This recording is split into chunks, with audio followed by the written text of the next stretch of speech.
భూమంతా నిన్ను దూరంగా విసురుతూ ఉన్నప్పుడు కనీసం బ్రతకడానికి ఒక మూల కావాలి. ఆ కాస్త భూభాగం నీకు చోటివ్వగలగాలి. భూమి నీది కాదు, ఆ మాటకొస్తే ఏది నీది కాదు, కానీ ఊపిరి సాగాలి. నువ్వు నీ కథ ముగిసేలోపు ఒక మూలన ఉండాలి.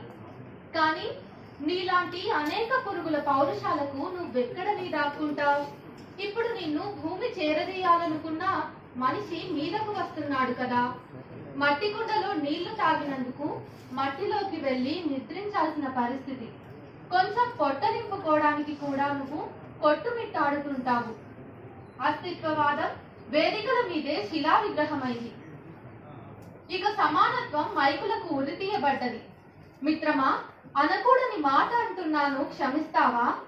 నాలాంటి అమ్మ కడుపునే పుట్టావు, కానీ నీకు మేము పులిమిన కులం రంగును ఎలా వదిలించుకుంటావు?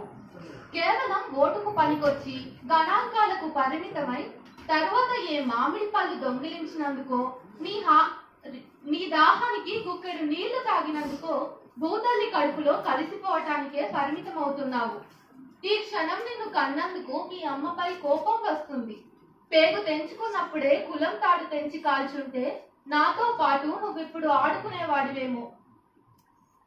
నేను ఏ మతతత్వ కుట్రలతో కులాహంకారానికో కాష్టం కాకముందే మళ్ళీ కనుక పుడితే, మళ్ళీ కనుక నీళ్లు తాగాలనుకుంటే నా ఇంట్లోకి రా.